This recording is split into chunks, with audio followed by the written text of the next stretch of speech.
دیکھیں گے صحابہ کرام کی محبت، صحابہ کرام کا منہج کس قدر آپ کی زندگی میں کوٹ کوٹ کر بھر جائے گا۔ نام ہے مسلمان کا، جیسے نام ہے اسی طرح آج ہم سب نام کے اہل حدیث ہیں۔ ہماری زندگی میں اہل حدیث کا منہج بہت کم ہے۔ صحابہ کرام کا اتباع دیکھیں، اللہ کے نبی صلی اللہ علیہ وسلم کے تعلق سے کوئی فرمان آیا اور اس کے بعد عمل کا جذبہ دیکھیں کہ جب یہ آیت کریمہ السلام علیکم ورحمۃ اللہ وبرکاتہ۔ الحمد للہ رب العالمین والعاقبۃ للمتقین واشہد ان لا الہ الا اللہ واشہد ان محمدا عبدہ ورسولہ والصلاة والسلام علی عبدہ ورسولہ محمد وعلی آلہ وصحبہ اجمعین ومن تبعہم بإحسان الی یوم الدین۔ اعوذ باللہ السمیع العلیم من الشیطان الرجیم من حمزہ ونفخہ ونفثہ بسم اللہ الرحمن الرحیم۔ ان اللہ اشتری من المؤمنین انفسہم واموالہم بان لہم الجنہ۔ ہر قسم کی حمد و ثنا، بزرگی، بڑائی، کبریائی اللہ رب العالمین کے لیے لائق و زیبا ہے، جس کے فضل و کرم سے آج ہم پھر ایک مرتبہ اس مجلس میں حاضر ہوئے ہیں۔ بعدہ درود و سلام نازل ہو ہم سب کے آخری نبی محمد عربی صلی اللہ علیہ وسلم پر۔ اللہم صلی وسلم وبارک علی عبدک ورسولک محمد وعلی آلہ وصحبہ اجمعین۔ وقت بہت کم ہے اذان ہونے میں اور باتیں کچھ زیادہ ہیں۔ میں نے اپنے موضوع کو یعنی ٹاپک کو دو حصوں میں تقسیم کیا تھا۔ پہلا حصہ صحابہ کرام کی قربانیاں، رسول اللہ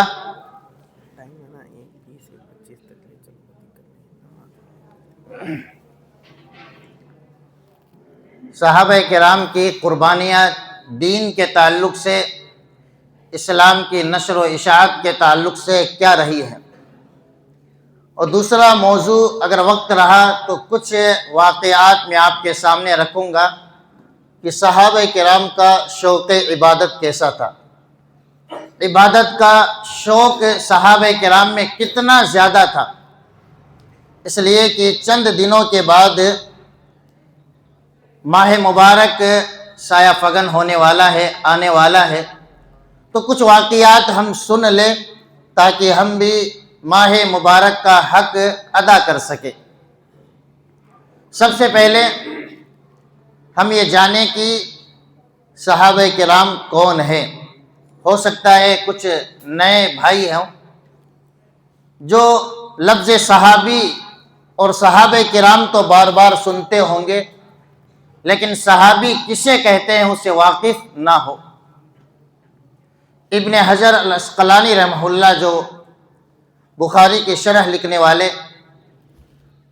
انہوں نے صحابہ کرام کی تعریف کے تعلق سے بیان کیا ہے کہ صحابی وہ ہے کہ جس کی ملاقات اللہ کے نبی صلی اللہ علیہ وسلم سے ایمان کی حالت میں ہو، یعنی شرط ہے ایمان، ورنہ ابو جہل، ابو لہب کی ملاقاتیں ہوئی ہیں لیکن وہ حالت ایمان میں نہیں ہوئی، اس لیے یہ صحابی نہیں ہے۔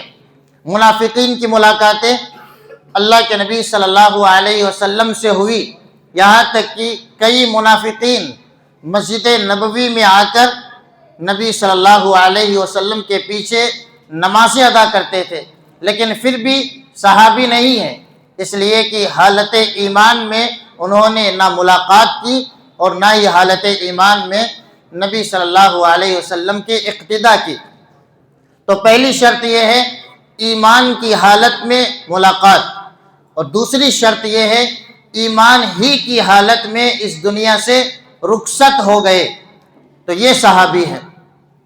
اگر حقیقت میں ایک مسلمان صحیح طریقے سے صحابی کی تعریف جان لے کہ صحابہ کسے کہتے ہیں، صحابہ کرام سے مراد کون ہستیاں ہیں جس کے بارے میں ہم سب ذکر سننے والے ہیں، تو کئی دوسرے احباب یا اسکالر جو مسلمانوں کے تعلق سے یہ باتیں پھیلاتے ہیں کہ کچھ صحابہ کرام منافقین تھے، نعوذ باللہ، وہ اس حقیقت کو نہیں جانتے، یا جو یہ کہتے ہیں کہ کئی صحابہ کرام مرتد ہو گئے، وہ بھی اس حقیقت کو نہیں جانتے۔ صحابی نام ہے ایمان کی حالت میں ملاقات ہو اور ایمان ہی کی حالت میں اس دنیا سے رخصت ہو گیا ہو، تو جو مرتد ہو گیا وہ کیسے صحابی ہوگا؟ جو منافق ہے وہ صحابی کیسے ہو سکتا ہے؟ اگر کسی حدیث میں لفظ صحابی یا صحابہ اللہ کے نبی صلی اللہ علیہ وسلم نے ذکر کیا ہے تو عام مفہوم کے تعلق سے، کیونکہ صحابی یا صحابہ کا جو معنی ہے وہ دوست اور ساتھی کے ہوا کرتے ہیں۔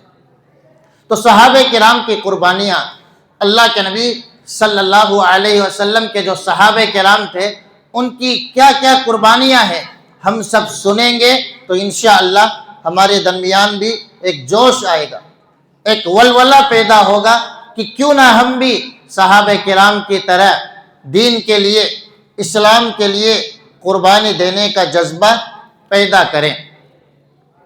اب صحابہ کرام ہماری طرح انسان تھے، لیکن انہوں نے یہ قربانیاں کیوں دی؟ ان کا ایمان کا لیول، محبت رسول کا لیول کتنا مضبوط تھا کہ صرف ایک آیت اور ایک حدیث کو سننے کے بعد یا اللہ کے نبی صلی اللہ علیہ وسلم کے ایک میسج اور پیغام کو سنتے تھے اور فوراً قربانی کا جذبہ پیش کر دیتے تھے کہ قرآن میں یا حدیث میں یا رسول اللہ صلی اللہ علیہ وسلم کا بیان آیا ہوا ہے، اس لیے کہ ان کے یہاں رب تھا، سب نہیں تھا۔ ان کی زندگی میں کیا تھا؟ رب تھا، کہ ہم یہ کام کس کے لیے کر رہے ہیں؟ رب کے لیے، سب کے لیے نہیں۔ اور آج ہم سب کام کرتے ہیں سب کے لیے۔ ہماری زندگی کا مقصد ہے سب راضی ہو جائیں، چاہے رب راضی ہو یا نہ ہو۔ تو وجہ یہی ہے، جب سب کے لیے ہم کریں گے تو قربانی کا جذبہ صحابہ کرام جیسا ناممکن ہے۔ اگر ہمارے درمیان بھی یہی جذبہ پیدا ہو جائے، رب راضی رہے، سب راضی رہے یا نہ رہے، تو یقیناً آج بھی ہم اور آپ کچھ نہ کچھ دین اسلام کے لیے قربانیاں دے سکتے ہیں۔ دین اسلام کے لیے کیا کیا قربانیاں صحابہ کرام نے دی ہے، اس لیے کہ اس میں صرف واقعات ہی آئیں گے۔ اب یہ نہ سمجھے کہ آج صرف میں نے واقعات ہی نقل کیے، صحابہ کرام کی جتنی قربانیاں ہیں وہ سب واقعات ہیں، اور واقعات خود اللہ رب العالمین نے اور رسول اللہ صلی اللہ علیہ وسلم نے قرآن و حدیث میں بار بار انبیاء کرام کے واقعات، قوموں کے واقعات، حوادث کا تذکرہ کیا ہے تاکہ ہم سب ان واقعات سے عبرت حاصل کریں، نصیحت حاصل کریں۔ اگر ان واقعات میں بچنے کا میسج ہے کہ فلاں قوم کی طرح نہ ہو تو ہم ان کاموں سے بچ جائیں۔ اگر ان واقعات میں یہ نصیحت ہے کہ فلاں کی طرح کام کرنا ہے، جذبہ پیدا کرنا ہے، تو اسی طرح بننے کی ہم اور آپ کوشش کریں گے انشاءاللہ۔ سب سے پہلا جو واقعہ ہے قربانی کے تعلق سے، کیا کیا قربانیاں دی، اور سب سے بڑی قربانی اگر دیکھیں دنیا کی قربانی ہے، آخرت کے لیے دنیا کو قربان کر دینا۔ آخرت کے لیے دنیا کی کوئی حیثیت ان کی نگاہوں میں نہیں تھی۔ شاید مائیں اور بہنیں بھی آئی ہوں گی، واقعات کچھ میں نے خواتین کے بھی رکھے ہیں کہ خواتین بھی ان واقعات سے عبرت اور نصیحت حاصل کریں کہ ان کے یہاں صحابیات میں بھی ایمانی جذبہ کتنا زیادہ تھا۔ ایک عورت اللہ کے نبی صلی اللہ علیہ وسلم کے پاس آتی ہے اور یہ سوال کرتی ہے کہ اللہ کے نبی صلی اللہ علیہ وسلم، مجھے مرگی کا دورہ پڑ جاتا ہے، اور ہم سب جانتے ہیں کہ مرگی کا دورہ کتنا بھیانک ہوتا ہے۔ مرگی کا دورہ پڑ جاتا ہے، اس لیے آپ میرے حق میں اللہ سے دعا کر دیں شفا کے لیے۔ تو اللہ کے نبی صلی اللہ علیہ وسلم نے دو آپشن دیے، اختیار دیا کہ ان شئتی صبرتی، اگر تو صبر کر لے فلکی الجنہ، تو تیرے لیے جنت ہے، اور اگر تو چاہے تو میں دعا کر دوں اور اللہ رب العالمین اس دعا کی وجہ سے تمہیں شفا کاملہ عطا فرما دے۔ قربانی کا جذبہ دیکھیں کہ ایک جانب بیماری ہے، دنیا کی بیماریاں، دنیا کی پریشانیاں ہیں۔ آج ہم سب چاہتے ہیں کہ دنیا میں ہم خوشحال رہیں، پریشان نہ رہیں۔ جنت بعد کی چیز ہے، آخرت دیکھا کس نے ہے؟ پہلے دنیا کی بیماریوں سے، دنیا کی پریشانیوں سے نجات مل جائے۔ لیکن وہ صحابیہ کا ایمان اور جذبہ دیکھیں، دو آپشن ہیں۔ ایک آپشن، اگر آپ چاہیں تو آپ کے لیے صبر کے بعد جنت ہے، اور اگر آپ چاہیں تو اللہ کے نبی صلی اللہ علیہ وسلم دعا کر سکتے ہیں۔ اس صحابیہ خاتون نے کس چیز کو ترجیح دی؟ جنت کو، کہ مجھے تو جنت چاہیے، اس لیے مرگی کا دورہ پڑتا رہے، میں دنیا میں پریشان ہوتی رہوں، کوئی دقت نہیں ہے، میں صبر سے کام لوں گی۔ تو اللہ کے نبی صلی اللہ علیہ وسلم نے انہیں بشارت دی، فَلَكِ الْجَنَّةُ، تمہارے لیے جنت ہے۔ اس واقعے سے ہم عبرت و نصیحت حاصل کریں۔ آج ہمارے سامنے بھی دنیا کی چھوٹی بڑی مشکلیں آتی رہتی ہیں، پریشانی آتی رہتی ہے۔ اب ایک طرف جنت ہے، جنت خریدنا ہے۔ ان اللہ اشترى من المؤمنین انفسهم واموالهم بان لهم الجنہ، یہ اللہ رب العالمین نے خرید لیا ہے۔ کس سے خریدا؟ مسلمانوں سے، مومنوں سے۔ ذرا اندازہ کریں کہ خریدار کون ہے؟ اللہ رب العالمین۔ قرآن کی اس آیت میں اللہ خرید رہا ہے۔ کیا خرید رہا ہے؟ انفسہم و اموالہم، مومنوں کے خود نفس یعنی مومنوں کی جانیں اور مومنوں کے مال کو اللہ خرید رہا ہے۔ کس کے بدلے میں؟ بِأَنَّ لَهُمُ الْجَنَّةِ، کہ اس کے بدلے میں اللہ تمہیں جنت دے گا۔ ذرا اندازہ کریں، خریدار اللہ ہے، گویا ہمارے نفس، ہمارے مال کی کتنی قیمت ہے کہ اللہ خرید رہا ہے۔ تو صحابہ کرام کے اندر یہ جذبہ تھا کہ خریدار اللہ ہے، وہ دے گا اللہ اس کے عوض میں، بدلے میں جنت، اس لیے انہیں صرف چاہیے تھی جنت۔ جنت کے لیے انہوں نے کتنی بڑی قربانی دی کہ اللہ کے نبی صلی اللہ علیہ وسلم، پریشانیاں ہیں، دکھ ہے، میں دکھ سہوں گی، پریشانیاں برداشت کرتی رہوں گی، لیکن مجھے جنت چاہیے۔ صرف آخری ایک درخواست یہ ہے کہ آپ اللہ رب العالمین سے میرے حق میں یہ دعا کر دیں کہ میرا ستر نہ کھلے، پردہ پوشی میں رہ سکوں۔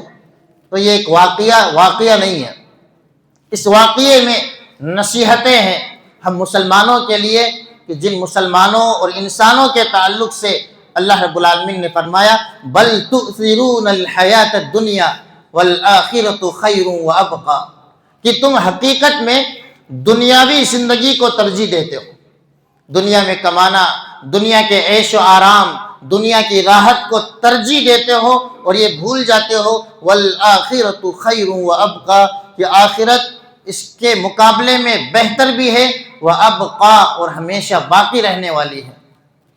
دنیا کی جتنی پریشانیاں، جتنی مصیبتیں آئے اور قربانی دینے کی باری آئے تو دنیا کو قربان کر دے آخرت کے مقابلے، دنیا کو قربان کر دے جنت کے مقابلے۔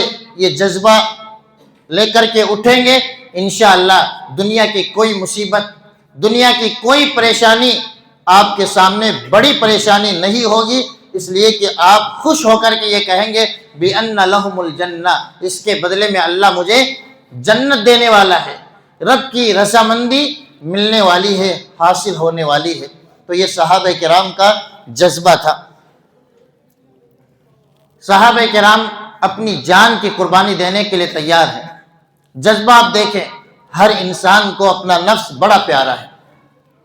ماعز اسلمی، اسی طریقے سے ایک عورت ہے غامدیہ، دونوں کا واقعہ صحیح احادیث میں نقل کیا گیا ہے کہ ماعز اسلمی اور غامدیہ عورت دونوں سے انسان ہونے کی وجہ سے زنا سرزد ہو گیا۔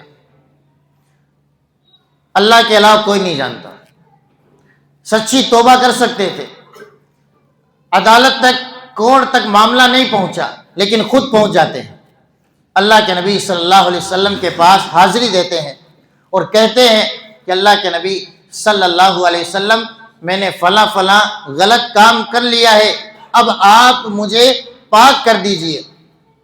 اللہ کے نبی لوٹا دیتے ہیں، سنتے نہیں ہیں کہ شاید یہ خود ہی توبہ کر لے۔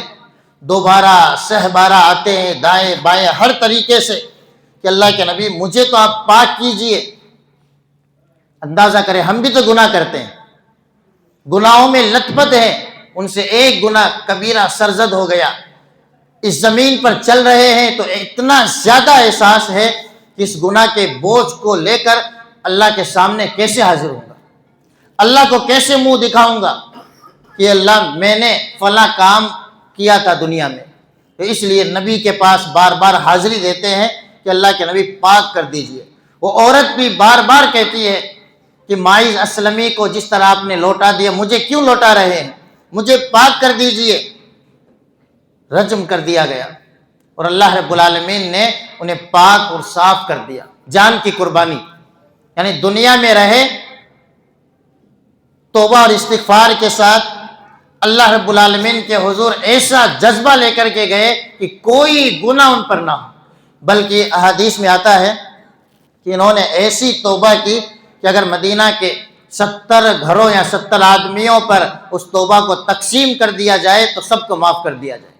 ایسی توبہ کرنے والے اور ایسے عمل کا جذبہ صرف اور صرف ہم اور آپ دیکھیں گے صحابہ کرام کے پاس۔ یہی وجہ ہے کہ اللہ رب العالمین بار بار صحابہ کرام کو تلقین کر رہا رضی اللہ عنہم ورضوا عنہ کہ اللہ ان سے راضی اور یہ اللہ سے راضی ہے۔ جب تک ہم اللہ سے راضی نہیں ہوں گے حقیقت میں یہ جذبہ قربانی کبھی ہمارے درمیان آ ہی نہیں سکتا ہے۔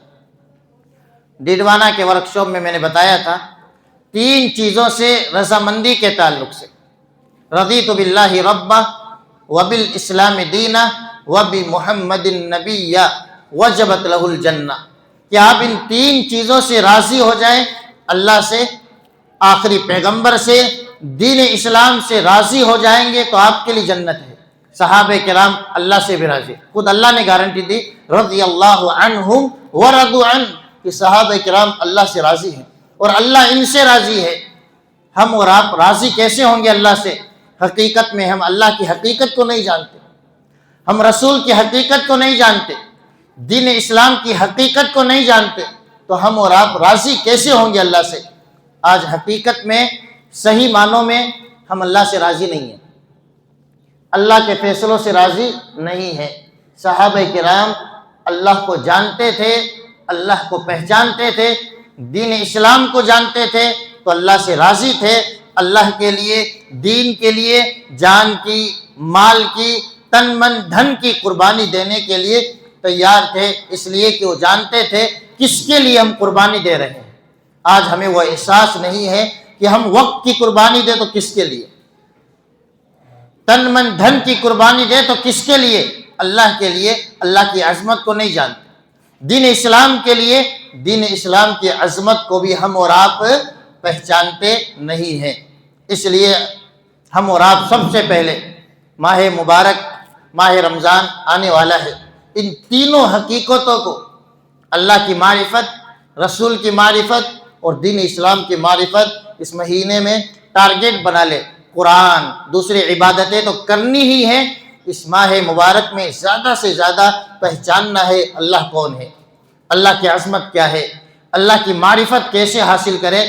1 مہینے کے بعد انشاءاللہ اللہ کو جاننے کے بعد، رسول کی عظمت کو پہچاننے کے بعد، دین اسلام کی حقانیت کو جاننے کے بعد ایسا جذبہ پیدا ہوگا کہ یقین مانے کہ جو تقوی ہم اور آپ حاصل کریں گے ماہ مبارک میں لعلکم تتقون، وہ باقی 11 مہینوں میں وہی جذبہ، وہی قوت اور وہی طاقت باقی رہے گی، اگر صحیح معنوں میں ان تینوں حقیقتوں کو ہم اور آپ جان لیں۔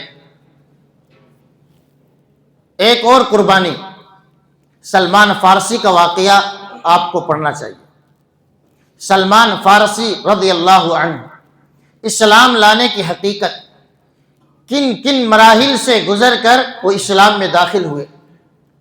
حق کو جاننے کے لیے ایک راہب کے پاس جاتے ہیں، جب اس کے انتقال کا وقت قریب آ گیا تو اس سے کہتے ہیں کسی اور کے بارے میں بتلائیے جو دنیا میں حق پر ہو، تاکہ میں اس کے پاس جا سکوں۔ ایک دوسرے راہب کو بتاتے ہیں، اس کا انتقال، پھر تیسرے راہب اور عالم کو بتاتے ہیں، اس کا انتقال، پھر جب آخری کا انتقال ہونے لگا تو اس نے کچھ نشانیاں بتائی کہ فلاں جگہ نبی کا ظہور ہونے والا ہے، فلاں فلاں نشانیاں ہیں۔ تو اس طرح کرتے کرتے آخر میں ڈھونڈتے تلاش کرتے ہوئے کہاں پہنچے؟ اللہ کے نبی صلی اللہ علیہ وسلم کے حضور۔ تو یہ ہدایت کے لیے قربانیاں ہیں، ہدایت کے لیے گھر بار چھوڑ دیا، ہدایت حاصل کرنے کے لیے، نعمت ہدایت کے لیے سب کچھ قربان کر دیا۔ رات کی نیندیں قربان تھی، کیوں؟ اس لیے کہ صرف ہدایت مل جائے۔ آج ہم یہاں بیٹھے ہوئے ہیں، ہمیں احساس نہیں ہے کہ ہدایت کتنی بڑی نعمت ہے، اتنی بڑی نعمت ہے ہدایت کہ اللہ رب العالمین ہر نماز میں سکھلا رہا ہے اہدنا الصراط المستقیم، کہ اللہ سیدھے راستے کی ہم سب کو ہدایت دے دے۔ مانگتے روزانہ ہے، کئی مرتبہ مانگتے ہیں، لیکن اللہ رب العالمین کے سامنے وہ احساس ہی پیدا نہیں ہوتا کہ ہدایت کیا ہے۔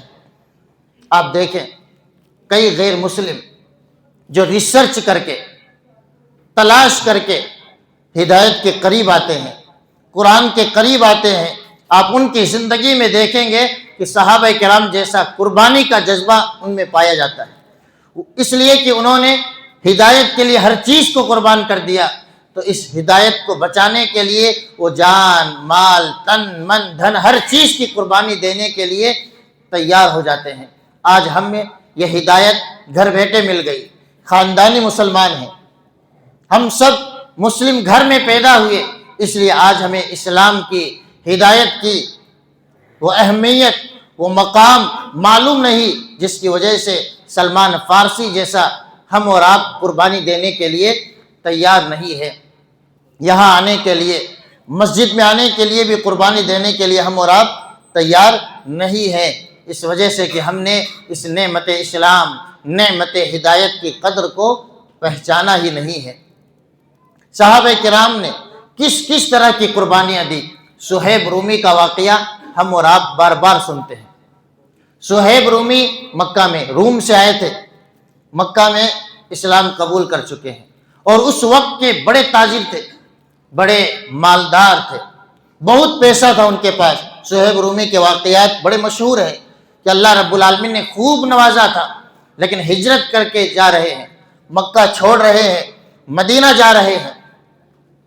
آج مال کتنا پیارا ہے، ہمیں اس واقعے سے نصیحت حاصل کرے کہ دین اسلام کے لیے، ایمان کو بچانے کے لیے مال کی قربانی کی بھی کبھی کبھار ضرورت اور نوبت آ جاتی ہے۔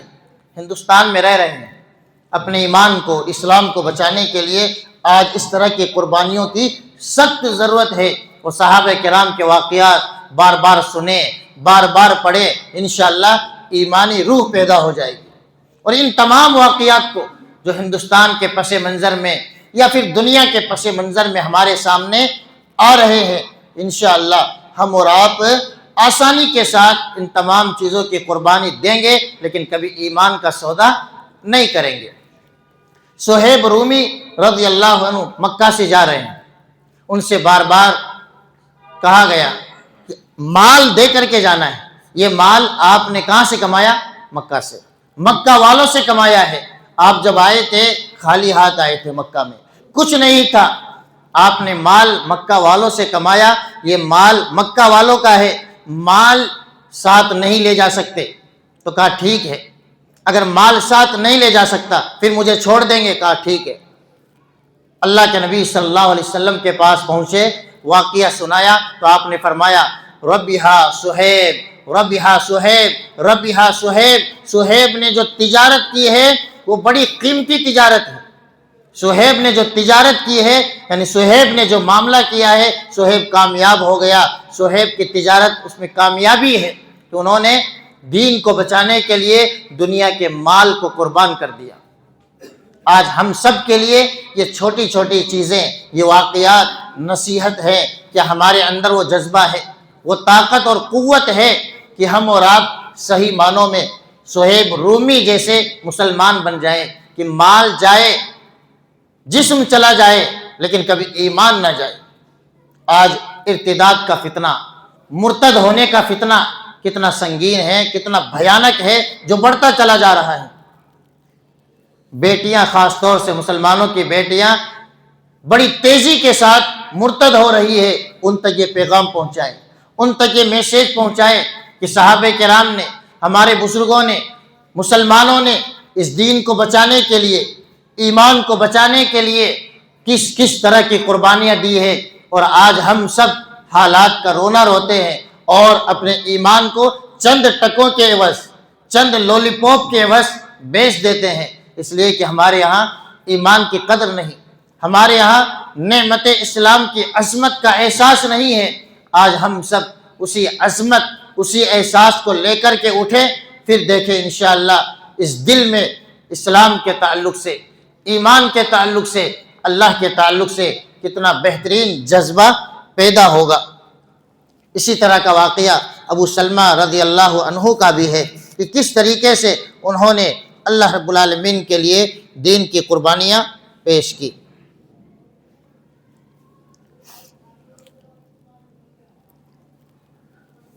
مال کی قربانی کے تعلق سے کہ ہم اور آپ بار بار واقعات سنتے ہیں۔ جب اللہ رب العالمین نے یہ آیت کریمہ نازل فرمائی، لن تنالوا البر حتی تنفقوا مما تحبون، کئی صحابہ کرام کے واقعات ہیں۔ یہ آیت کریمہ ہمارے سامنے بھی سنائی جاتی ہے، بار بار اس کا ترجمہ بھی سنتے ہیں۔ کیا وہ جذبہ ہمارے درمیان ہے جو ابو طلحہ رضی اللہ عنہ کے درمیان تھا؟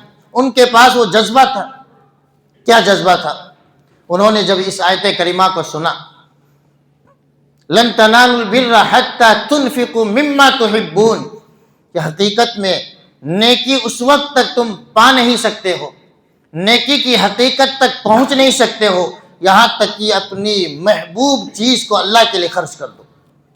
ابو طلحہ دوڑے دوڑے اس آیت کریمہ کے بعد اللہ کے نبی صلی اللہ علیہ وسلم کے پاس تشریف لاتے ہیں کہ اللہ کے نبی صلی اللہ علیہ وسلم، اللہ رب العالمین نے اس آیت کریمہ میں یہ بیان فرمایا کہ اپنی محبوب چیز کو اللہ کے راستے میں قربان کر دو، اور آپ جانتے ہو کہ میرے نزدیک یہ بیروہا ایک باغ تھا، یہ سب سے قیمتی چیز ہے۔ خود آپ صلی اللہ علیہ وسلم اس میں جاتے تھے، میٹھا پانی چشمے سے پیتے تھے، کھجوریں کھایا کرتے تھے کہ اللہ کے نبی صلی اللہ علیہ وسلم یہ دنیا کی سب سے محبوب چیز ہے، میں اسے اللہ کے راستے میں قربان کرنا چاہتا ہوں۔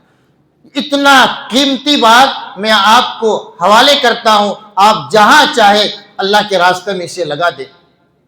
اللہ کے نبی صلی اللہ علیہ وسلم نے بعد میں انہیں فرمایا کہ آپ اس کو اپنے رشتہ داروں میں تقسیم کر دو اللہ کے لیے۔ انہوں نے پورا باغ اللہ کے لیے رشتہ داروں میں تقسیم کر دیا۔ آج یہ آیت کریمہ، اس طرح کے واقعات ہم بھی سنتے ہیں۔ مال کی قربانی دینے کی باری آتی ہے ہم اور آپ اللہ کے گھروں کے لیے، مسجدوں کے لیے، اس طرح کے پروگراموں کے لیے یا دین کے اور کاموں کے لیے ہم اور آپ حقیقت میں بڑے ہی بخیل واقع ہوئے ہیں۔ دنیا کے فنکشن کے لیے، دنیا کے کاموں کے لیے، عید وغیرہ کی شاپنگ کے لیے الحمدللہ مسلمانوں کے پاس کافی مال ہے۔ مسلمانوں کی شادیوں کو دیکھ کر لگتا نہیں کہ مسلمان غریب ہیں، لیکن مسلمانوں کے دینی حالات یا مسلمانوں کے تعلیمی معیار کو دیکھ کر کے لگتا ہے کہ ان کے پاس بڑی غربت ہے۔ تعلیم کے لیے، خاص طور سے قرآن و حدیث کی تعلیم کے لیے ہمارے پاس پیسے نہیں ہیں، اللہ کے راستے میں خرچ کرنے کے لیے ہمارے پاس کچھ بھی نہیں ہے، تو ہم اور آپ اس معیار تک کیسے پہنچیں گے؟ فَإِنْ آمَنُوا بِمِثْلِ مَا آمَنْتُمْ بِهِ فَقَدِ اهْتَدَوْا، ایمان ویسے لاؤ جیسے صحابہ کرام لائے تھے تو ہدایت مل جائے گی۔ ہم اور آپ ایمان کے دعوے دار تو ہیں، لیکن اس طرح کی قربانیاں دینے کے لیے تیار نہیں ہیں۔ کتنے بھائی یہاں ہوں گے جنہیں اللہ رب العالمین نے نوازا ہوگا۔ ہم اور آپ ان لوگوں کو دیکھیں جو دین کے لیے کام کر رہے ہیں، ان کے پاس سورس کی کمی ہے، وسائل کی کمی ہے، وہ دنیا کو بہت کچھ دینا چاہتے ہیں، مسلمانوں کو بہت کچھ دینا چاہتے ہیں۔ کتنے ایسے بھائی ہوں گے، علماء کرام ہوں گے جو ہماری بچیوں کے لیے، ہمارے بچوں کے لیے بڑے بڑے اداروں کے خواب دیکھتے ہیں کہ ہمارے بچے، ہماری بچیاں ایک محفوظ کیمپس میں رہ کر دینی تعلیم حاصل کریں۔ اگر اللہ نے نوازا ہے تو ایسے لوگوں کو ڈھونڈیں، تلاش کریں۔ اگر آپ کے پاس نہیں ہے تو اشفعوا تؤجروا، سفارش کرو کسی کے پاس جا کر کے کہ اللہ نے آپ کو خوب نوازا ہے، آپ اللہ کے راستے میں دیں گے، انشاءاللہ اللہ رب العالمین آپ کی دنیا اور آخرت کو ثواب دے گا۔ یہاں بیٹھے ہوئے جتنے حاضرین ہیں، سامعین اور سامعات ہیں، ہمارے نزدیک کوئی نہ کوئی چیز بڑی محبوب ہوگی۔ کسی کے نزدیک محبوب چیز ہے سونا، نیند، یعنی اس سے محبوب چیز کچھ نہیں ہے۔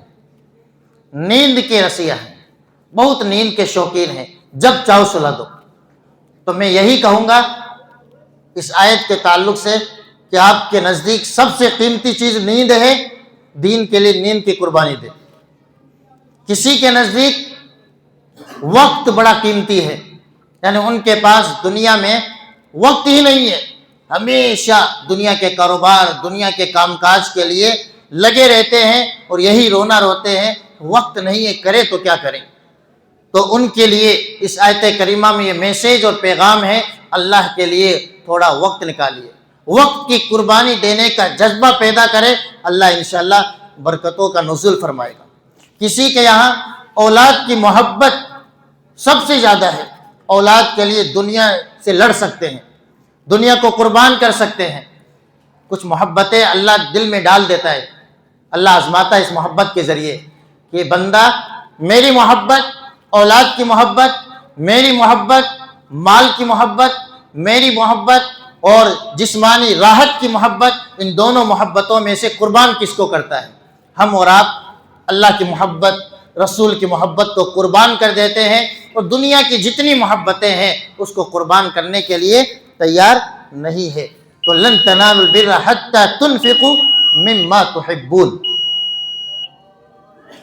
اس آیت کریمہ کی روشنی میں ہم سب آج یہ تہیہ کر کے اٹھیں، عزم اور حوصلے کے ساتھ اٹھیں کہ میرے نزدیک جو چیز سب سے محبوب ہے اس کی آج سے انشاءاللہ قربانی دوں گا۔ پھر آپ دیکھیں کہ اللہ رب العالمین کیسے راضی ہوتا ہے۔ پھر اللہ رب العالمین وعدہ کرتا ہے بِأَنَّ لَهُمُ الْجَنَّةَ، کیسے لوگوں کے لیے جنت کا وعدہ ہے۔ آج کی قربانیوں کے تعلق سے بات چل گئی کہ ہم اور آپ کتنی قربانی دیتے ہیں۔ کتنے بھائی تو ایسے ہوں گے پہلے دیکھتے ہیں لائیو پروگرام آئے گا، چلو گھر سے سن لیں گے، یعنی لائیو پروگرام ریکارڈ ہوگا بعد میں سن لیں گے، یعنی قربانی دینے کے لیے تیار نہیں ہے کہ اتنا اہم میسیج، اتنا اہم پیغام اور اتنا اہم پروگرام اللہ کے گھر میں منعقد ہو رہا ہے، یہاں بیٹھنا بھی ثواب ہے۔ یہاں سے اللہ رب العالمین کتنے پروانے دے گا، بخشش کے پروانے، جنت کے پروانے، لیکن سوچتے ہیں کہ گھر پہ بیٹھ کر لائیو سن لیں گے، یعنی اتنی قربانی دینے کے لیے بھی تیار نہیں ہے۔ تو اگر ہم اور آپ صحیح معنوں میں قربانی نہیں دیں گے تو یقین جانے کبھی بھی ہم اور آپ کامیاب نہیں ہو سکتے ہیں۔ صحابہ کرام کی قربانیوں کے تعلق سے باتیں چل رہی ہیں، میں اپنے موضوع کو سمیٹنے کی کوشش کروں گا۔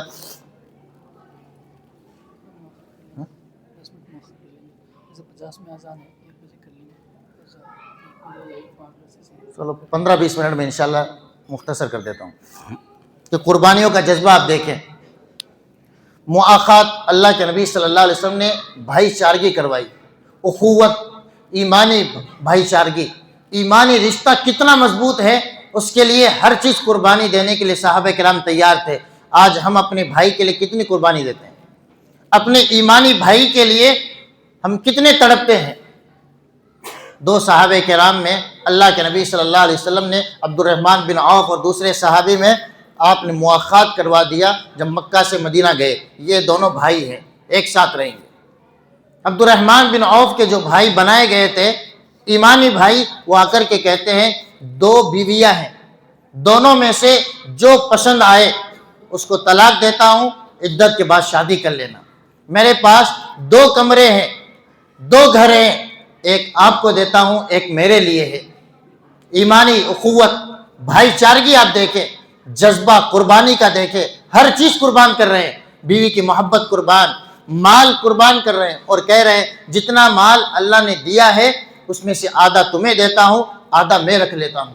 لیکن وہ صحابہ کرام بھی لالچی نہیں تھے، کہتے ہیں اللہ آپ کے مال میں، کاروبار میں، بیوی میں برکتوں کا نزول فرمائے، مجھے تو آپ صرف مدینہ کے بازار کا راستہ بتا دیجئے تاکہ میں تجارت کر سکوں۔ تو دونوں صحابہ کرام میں قربانی کا جذبہ دیکھیں۔ یہی جذبہ آج وقت کی ضرورت ہے۔ ہمارے کتنے بھائی ایسے ہوں گے جو پریشانیوں میں گھرے ہوئے ہیں، اگر ہم اور آپ ان کو اپنا ایمانی بھائی مانتے ہیں، سب سے بنیادی تعلق ہم اور آپ کا ہے تو ایمان کے تعلق سے۔ ایمانی بھائی اکثر ایسے ہوں گے جو رشتہ دار نہیں ہیں، لیکن ہم سب ایک دوسرے سے بار بار کیوں ملتے ہیں؟ ہم دونوں کا ایمانی تعلق ہے، ہم سب کا ایمانی رشتہ ہے۔ یہ اتنا مضبوط رشتہ ہو جائے کہ یقین مانے تمام رشتے قربان ہو سکتے ہیں ایمانی رشتے کے آگے۔ تو اس طرح کا جذبہ پیدا کرنے کی ضرورت ہے۔ صحابہ کرام میں جو بچے تھے ان کا جذبہ دیکھیں آپ، صحابہ کرام کے بچوں کا جذبہ۔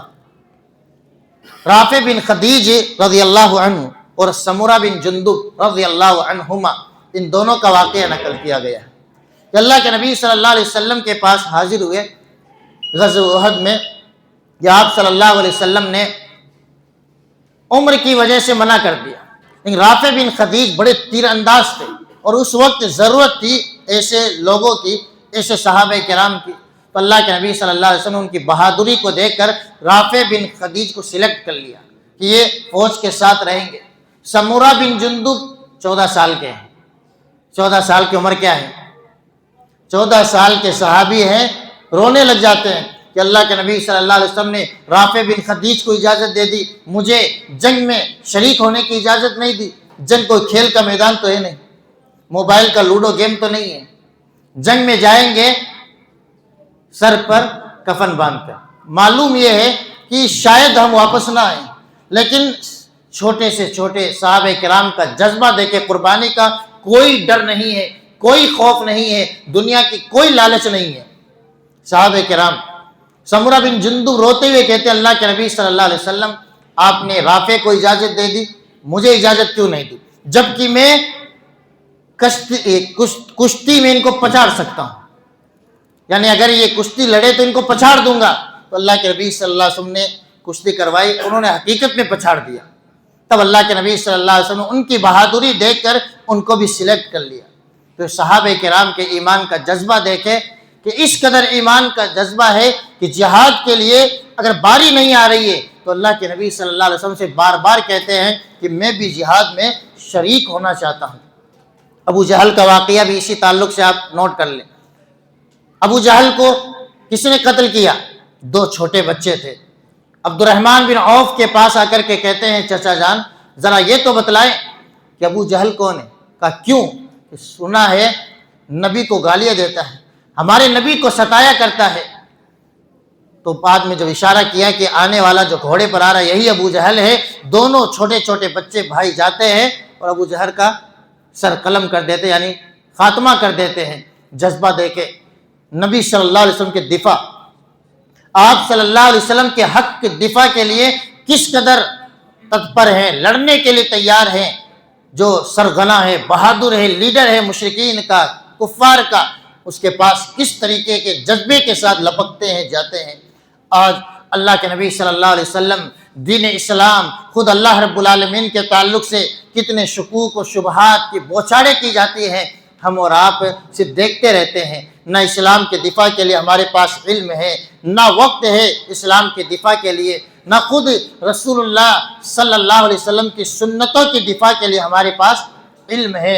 تو مسلمانوں، اللہ کے نبی صلی اللہ علیہ وسلم سے اگر سچی محبت ہے، اللہ کے نبی صلی اللہ علیہ وسلم سے سچی محبت ہے تو قربانی کا جذبہ پیدا کرے، یہی حقیقت میں ایمان کا تقاضا ہے۔ صحابہ کرام میں کس طریقے سے شوق تھا اور کس طرح کی قربانیاں تھی، یہ شوق اور قربانی دونوں چیزوں کی مثالیں ہیں۔ وَيُؤْثِرُونَ عَلَىٰ أَنفُسِهِمْ وَلَوْ كَانَ بِهِمْ خَصَاصَةٌ۔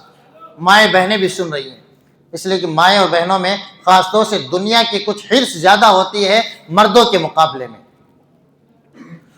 سلیم کے واقعات پڑھے، مائیں اور بہنیں سلیم کے واقعات بار بار پڑھے۔ ایسی صحابیہ تھی، کتنی قربانیاں تھی ان کی، کتنے واقعات تھے۔ صرف ایک واقعہ نقل کروں گا سلیم کا۔ اللہ کے نبی صلی اللہ علیہ وسلم کے دربار میں ایک مہمان آیا، میزبانی کے لیے کچھ نہیں تھا، نہ آپ کے پاس تھا نہ آپ کی بیویوں کے پاس تھا۔ ذرا اندازہ کریں یہاں جو بیٹھے ہوئے ہیں کہ نبی صلی اللہ علیہ وسلم سید الاولین والآخرین ہیں، اول سے آخر سب کے سردار ہیں، لیکن ایک مہمان کی مہمان نوازی کے لیے بھی سامان نہیں ہے۔ آج ہم دنیا کو جمع کرنے میں، دنیا کی جمع پونجی کو سمیٹنے میں لگے ہوئے ہیں، لیکن نبی صلی اللہ علیہ وسلم آخرت کے لیے جینے والے تھے۔ ہمیں بھی سبق دے کر کے گئے ہیں، ہمیشہ آخرت کے لیے جینا سیکھیں۔ اللہ کے نبی صلی اللہ علیہ وسلم نے کہا، کون ہے جو میرے مہمان کی مہمان نوازی کر سکے؟ ابو طلحہ رضی اللہ عنہ گھر جاتے ہیں، بیوی سے پوچھتے ام سلیم سے کہ گھر میں کچھ ہے تو رسول اللہ صلی اللہ علیہ وسلم کے مہمان کے ہم میزبان بن سکے۔ تو کہا گھر میں صرف اتنا ہی کھانا ہے جس سے ہمارے بچے کھا سکیں، ہمارے لیے بھی کچھ نہیں ہے۔ تو ایک پلان تیار کرتے ہیں کہ کسی طریقے سے بچوں کو بہلا پھسلا کر سلا دیا جائے، اور اس کے بعد جب میں مہمان کو لے کر کے آؤں تو جو موم بتی ہے یا جو دیا جلے گا اس کو کسی طریقے سے بجھا دے گا، تاکہ مہمان کو یہ لگے کہ میں بھی ان کے ساتھ شریک ہوں، میں بھی ان کے ساتھ کھا رہا ہوں۔ رات میں واقعہ ہوا، اللہ رب العالمین نے صبح نازل فرما دیا، وَيُؤْثِرُونَ عَلَىٰ أَنفُسِهِمْ وَلَوْ كَانَ بِهِمْ خَصَاصَةٌ۔ یہ صحابہ کرام ہیں جو اپنے نفسوں پر دوسروں کو ترجیح دیتے ہیں، اپنے لیے کچھ نہیں، یعنی گھر میں کھانے کے لیے کچھ نہیں، لیکن دوسروں کو کھلانے کے لیے تڑپتے تھے، جذبہ رکھتے تھے۔ آج اگر ہم سب مومن ہیں تو صحابہ کرام جیسا جذبہ پیدا کریں۔ ماہ رمضان قریب آ رہا ہے، کتنے گھرانے ایسے ہوں گے جو یتیم ہیں، بیوائیں ہوں گی جن کے گھر پر راشن اور پانی نہیں ہوگا۔ ہم اور آپ کوشش کریں کہ خفیہ طریقے سے چھپ چھپا کر ان تک راشن اور پانی کا انتظام کر دے۔ تو شوق عبادت کے تعلق سے ماہ رمضان قریب ہے، عبادت کا شوق پیدا کرنے کے لیے میں ایک دو واقعے آپ کے سامنے نقل کروں گا۔ عباد بن بشر رضی اللہ عنہ اور عمار بن یاسر رضی اللہ عنہ، ان دونوں کا واقعہ ہے کہ اللہ کے نبی صلی اللہ علیہ وسلم نے انہیں ایک مرتبہ مسلمانوں کی جو سرحد ہے وہاں متعین فرمایا حفاظت کے لیے، دیکھ ریکھ کے لیے۔ عمار بن یاسر کچھ دیر کے لیے سو گئے کہ آپ دیکھ ریکھ کریں، میں سو جاتا ہوں، پھر آپ سو جانا، میں بیدار ہو جاؤں گا۔ عمار بن یاسر سو جاتے ہیں اور وہ اللہ کی عبادت میں لگ جاتے ہیں، نماز شروع کر دیتے ہیں۔ دشمنوں نے دیکھا کہ وہ نماز پڑھ رہے ہیں، سو رہے ہیں، تو انہوں نے اس موقع کو غنیمت سمجھتے ہوئے تیر اندازی شروع کر دی، تیر کی بوچھاریں شروع کر دی، اور ایک تیر آ کر کے لگا، کسی طریقے سے اسے نکالا، دوسرا آیا، تیسرا آیا، نماز پڑھتے رہے اور تیر کو نکالتے رہے یہاں تک کہ خون بہنے لگا۔ نماز سے فارغ ہوئے تو عمار بن یاسر جب بیدار ہوئے تو دیکھتے ہیں کہ خون میں لت پت ہے، تو اپنے بھائی سے عباد سے کہتے ہیں کہ مجھے بیدار کیوں نہ کیا؟ تو کیا کہتے ہیں کہ میں سورۃ الکہف کی تلاوت کر رہا تھا نماز میں، مجھے یہ اچھا نہیں لگا کہ میں نماز کو توڑ دوں، قرات کو ختم کر دوں اور یہ تیر نکالوں یا آپ کو بیدار کروں۔ آج ہم دیکھیں ہماری بھی نمازیں ہیں، ایک مکھی آ جائے، مکھی نہیں بھی آئے، کوئی مچھر آ جائے، وہ نہیں بھی آئے، تب بھی ہم دائیں بائیں کرتے ہی رہتے ہیں۔ ہماری نمازیں، ہمارا شوق عبادت کتنا کمزور ہے صحابہ کرام کے مقابلے میں۔ وہ ایسا ایمان، ایسی محبت پیدا کرے، پھر دیکھے نماز میں کتنی لذت آئے گی، اللہ کی عبادت کا کتنا احساس ہوگا، پھر حلاوت مٹھاس کے ساتھ ہم اور آپ حقیقت میں نماز پڑھیں گے۔ نہ 4 منٹ بھاری پڑیں گے اور نہ ہی تراویح کی نماز کبھی بھاری پڑے گی، اگر محبت کا جذبہ آ جائے کہ میں کس سے بات کرنے جا رہا ہوں۔ اللہ سے باتیں ہوتی ہیں، اللہ جواب بھی دیتا ہے، الحمدللہ رب العالمین الرحمن الرحیم، سب کا اللہ رب العالمین جواب دیتا رہتا ہے۔ مائیں اور بہنیں بھی سن رہی ہیں۔ ام حبیبہ رضی اللہ عنہا، اللہ کے نبی صلی اللہ علیہ وسلم نے فرمایا کہ جو مرد یا عورت 12 رکعت نفلی نماز یا 10 رکعت کی حفاظت کرتا ہے، بنی لہ بیت فی الجنہ، اللہ اس کے لیے جنت میں ایک گھر تعمیر کر دیتا ہے۔ ایک خاتون، ایک عورت ہے، ام حبیبہ کہتی ہیں جب سے میں نے یہ حدیث سنی، زندگی میں کبھی بھی جب میں نماز کی حالت میں ہوتی، یعنی نماز میرے لیے صحیح ہوتی، میں نے کبھی بھی ان 12 رکعت کو نہیں ترک کیا، نہیں چھوڑا ہے۔ یعنی نفلی نماز ہے، فرض نہیں ہے۔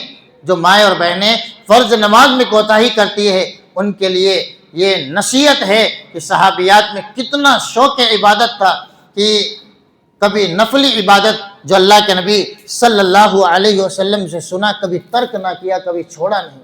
نماز کے تعلق سے ایک اور واقعہ میں آپ کے سامنے نقل کر دوں۔ حضرت عمر فجر کی نماز پڑھا رہے ہیں اور اسی حالت میں ان پر نیزے سے حملہ کر دیا گیا، کسی طریقے سے گھر پہنچائے گئے، بے ہوشی کی حالت میں ہیں۔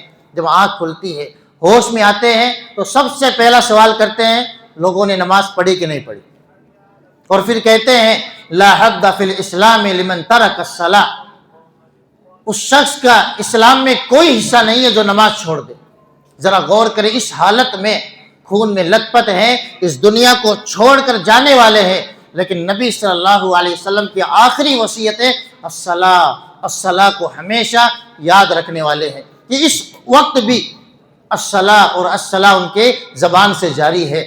آج ہم اور آپ تھوڑی سی بیماری لاحق ہو جائے، کہیں چلے جائیں، خوشی کا کوئی میسیج اور پیغام ہو، شادی بیاہ کے فنکشن ہو، سب سے پہلے جس چیز کی قربانی دیتے ہیں نمازی، وہ نماز کی، بعد میں پڑھ لیں گے، جمع کر کے پڑھ لیں گے، قضا کر کے پڑھ لیں گے۔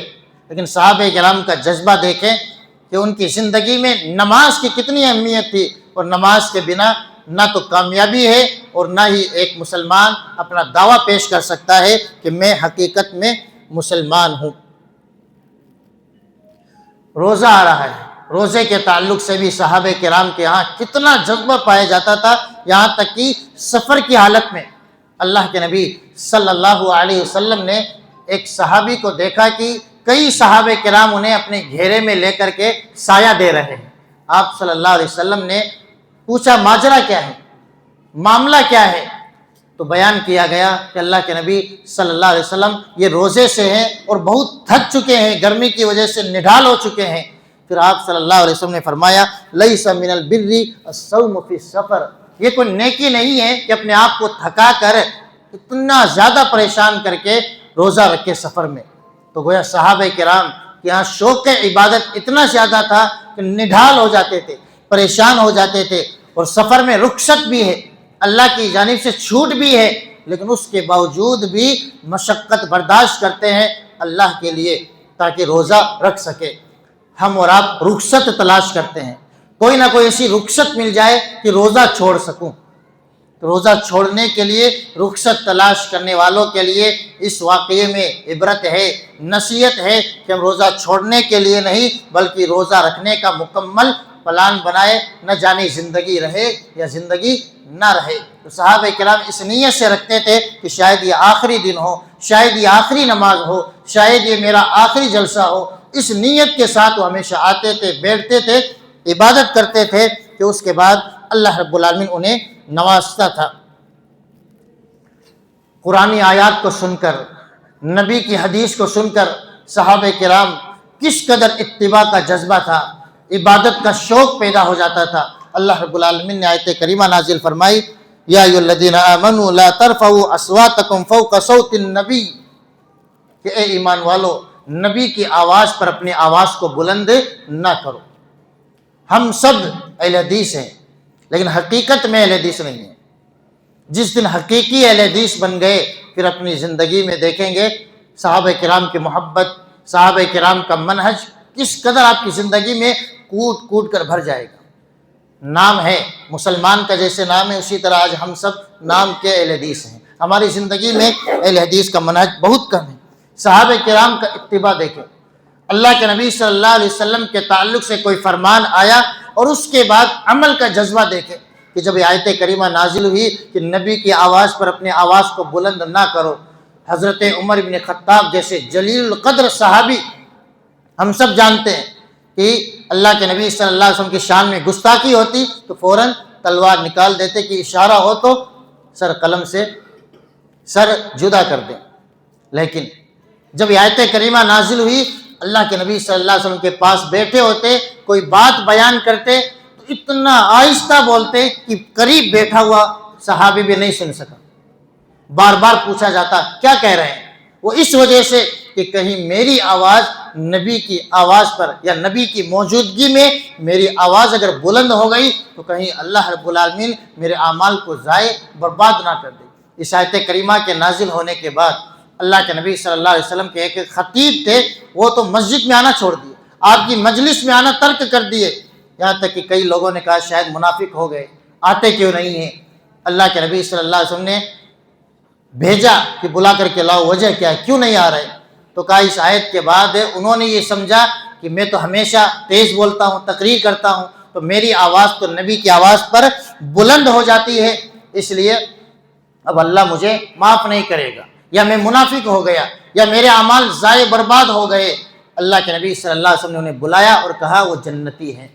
تو اس قدر جذبہ ان کے اندر تھا، ایک آیت کے آنے کے بعد بلا کسی چون چرا کے ایسا بھی ہو سکتا ہے، ویسا بھی ہو سکتا ہے، یا اس طرح کے سوالات کرنے کے بجائے فوراً اس آیت کریمہ پر عمل کرنے والے تھے۔ یہ صحابہ کرام کی جماعت تھی جنہیں اللہ رب العالمین نے دنیا ہی میں جنتوں کی بشارتیں اور جنت کی خوشخبریاں سنائی ہے۔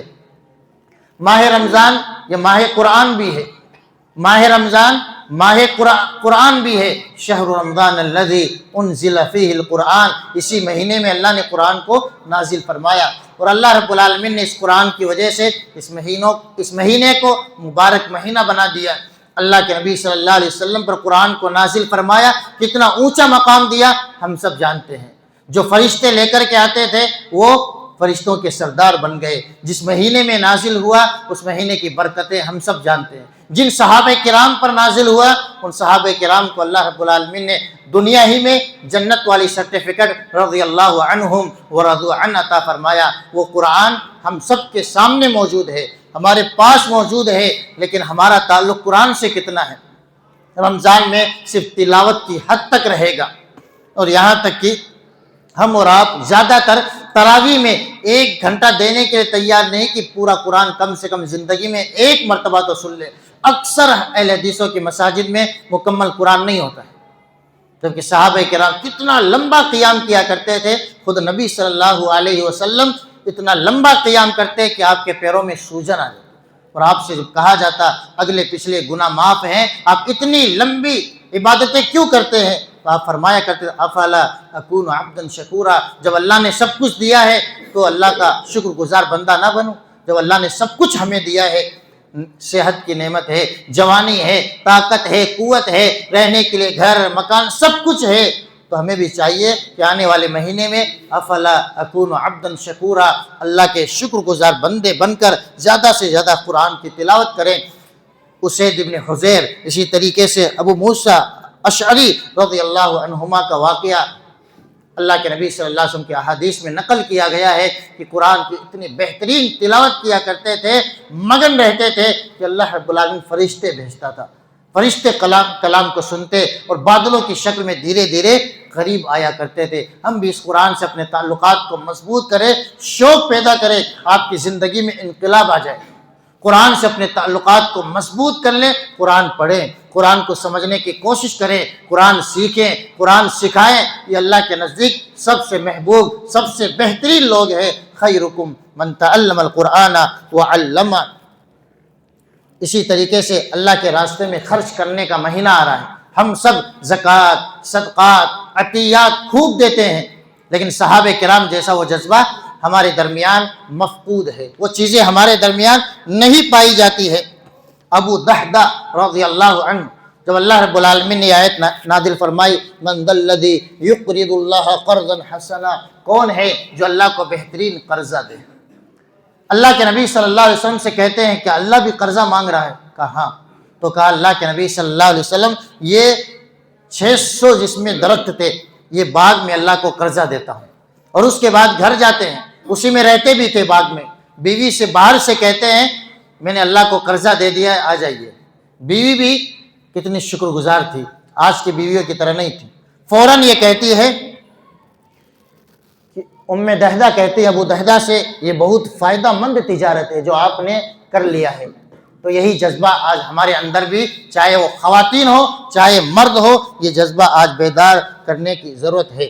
آخری ایک واقعہ نقل کر کے اپنی بات کو ختم کروں گا، عمر بن الجموح کا، کہ جان کی قربانی یا اپنے مال کی قربانی کس طرح وہ اللہ رب العالمین کے راستے میں دیتے تھے، اور شوق کے جہاد ان کے یہاں کتنا زیادہ تھا۔ لنگڑے صحابی تھے، اللہ رب العالمین نے رخصت دی ہے کہ ایسے صحابہ کرام پر جہاد نہیں ہے۔ ہمیں رخصت مل جائے تو ہم تو خود رخصت تلاش کرتے ہیں، علماء کرام سے، ائمہ کرام سے سوال ہی کرتے ہیں رخصت والا، کوئی رخصت ہے تو بتا دو۔ کوئی 1% بھی رخصت مل جائے تو ہم یہ سوچتے ہیں رخصت مل گئی، ادھر سے کاٹ سکتے ہیں داڑھی، ادھر سے کچھ کر سکتے ہیں، فتوے ڈھونڈتے ہیں اسی تعلق سے۔ پھر کسی عالم کا ایک فتویٰ مل جاتا ہے، فتویٰ ہے نا فلاں عالم کا، وہ بھی تو اہل حدیث عالم ہے۔ یعنی ہم اور آپ رخصت تلاش کرتے ہیں ہر چیز میں، نماز کے تعلق سے، پاکی کے تعلق سے، ہر کام کے تعلق سے رخصت تلاش کرتے ہیں۔ یہاں ایک لنگڑے صحابی ہیں عمر بن الجمو، اللہ کے نبی صلی اللہ علیہ وسلم نے رخصت دی، بدر میں شریک نہیں ہو سکے، احد کا واقعہ آیا، بیٹوں سے کہتے ہیں میں بھی غزوے میں شریک ہونا چاہتا ہوں۔ تو بیٹوں نے کہا اللہ کے نبی صلی اللہ علیہ وسلم نے رخصت دی ہے، کیا آپ کے لیے نہیں ہے؟ کہا نہیں، آپ اجازت نہیں دیں گے میں لنگڑاتا ہوا جاؤں گا، اور لنگڑاتا ہوا شہید ہو جاؤں گا، لنگڑاتا ہوا جنت میں جاؤں گا۔ اللہ کے راستے میں لڑتے رہے، شہید ہو گئے۔ اللہ کے نبی صلی اللہ علیہ وسلم نے فرمایا کہ لنگڑاتے ہوئے کل قیامت کے دن جنت میں داخل ہوں گے۔ تو یہ جذبہ تھا، یہ شوق عبادت ان کے درمیان تھی۔ مختصر سے وقت میں میں نے جلد بازی میں جلدی یہ واقعات نقل فرمائے کہ آنے والے مہینے کو ہم بہتر سے بہتر بنا سکے، وہ شوق، وہ جذبہ، وہ قربانی کا شوق ہم اور آپ پیدا کر سکے۔ اللہ رب العالمین سے دعا ہے اللہ رب العالمین ہم سب کو صحابہ کرام جیسا شوق، صحابہ کرام جیسا ایمان ہم سب کے دلوں میں پیدا فرما دے، آمین۔